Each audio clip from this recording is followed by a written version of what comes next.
Okay, so we're going to look at how we're going to embed the nuts into our thumb vise. So this is our headstock where we're going to put our steel nuts, and we're going to embed them into the bottom of this. So the first thing that we're going to actually do is you need to get your vernier calipers, and you need to then measure the nut, and the nut comes up with a exact measurement of 7.86. So you write that down in your notes wherever you like to do that. So 7.86 is the number that we're going to do. And so now what we need to do is, if I change this and we have a look at this as a wireframe with hidden edges, you can see that down the bottom here is where we're going to place our hidden nut inserts in there. So we're going to draw some hexagons up off the bottom of the part there, and we're going to extrude those and things like that. Okay, so let's look at this from the front, and we're going to work out then how far we have done from the bottom of this to this. Let's see if that tells us, and it does not. So that's a bit of a pain. All right, let's have a look where I went to. So if I mouse over my sketch, you see that I've actually done a sketch on that plane that's there. I actually can't remember whether I did a construction plane or something in there. Yes, I have. There it is. So let's have a look at the height of that. Double click on that. And go edit feature. There you go. So we've done a plane that is 4 mils off the bottom. So to do one of those, I'll just hide that again. We'll quickly go through that. So we're going to go to look at the bottom of our shape. We're going to go to the top here. We're going to go construct offset plane.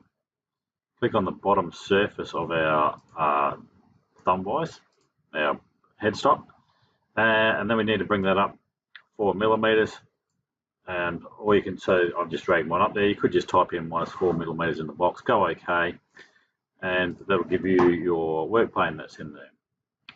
From that point there, you can then go to create sketch, click on the plane, and I'll turn this back onto solid so it makes it a little bit easier for you to perhaps see. Shaded, there we go. So we're looking at the top view of what we've got.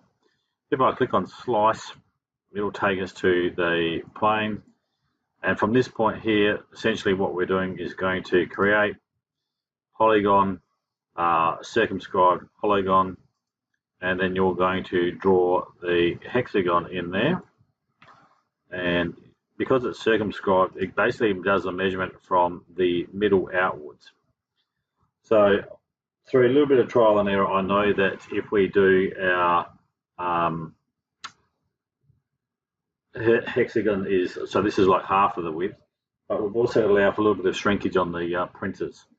So I'm just going to quickly measure our existing one here, and if I go inspect and I want to go from that side to that side, it's 7.9. Okay, so let's draw that polygon again, and we'll try this again. And it doesn't matter, I'm just doing this as a bit of an example for you. Now, you don't want the whole thing 7.9 because that's going to be obviously too big. So if you can't work this out, what you can do is go 7.9 divided by 2, and go enter, and that will give us 3.95, which is what this one over here is. So that's the size of the polygon that you want. Okay, next thing you want to do is you want to work out where that is in relation to the edge.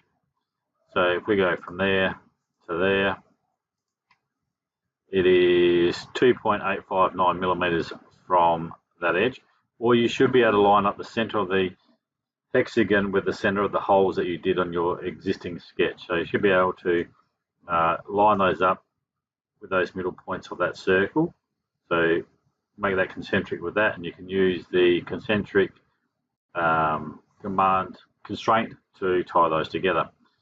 Make sure that they're aligned, vertically, your I don't suppose it matters, but it's nice and neat if they align vertically. And then close that. So basically you do 2 holes in there. Once you've done your 2 sketches, what you're going to do is go finish sketch. You're going to then select your 2 new sketches. And I'm just going to quickly go back onto here. And now you need to do an extrusion as a cut. So it's a symmetrical cut of equal distance of 4 millimeters. So basically what it's doing is cutting 2 mils up and 2 millimeters below. And you need to do that on both of them and go OK.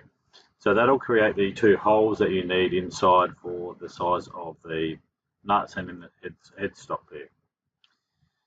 So once we've done that point, you can now do your go to print. So you need to go 3D print that part. Your refinement is highest, then to unclick that. So it's just like that. And you want to output this to make sure that, don't worry about any of that in there. Selection, select your part that you want to print and then go OK. And save that as a STL file, so headstock. Save that as an STL file. And that is the process for getting your holes in there. It failed to translate the current STL. Okay, essentially you should be able to do that process. For some reason mine's had a bit of a hissy fit, but you should be able to do that. The other way you might be able to do it is click on your little printer icon there and select your body. It might be because I don't think so, but it could be because of that. Select that, go OK, and let's just go save. No, it failed again. So something's a bit wrong with my computer, but you should be able to just export that out.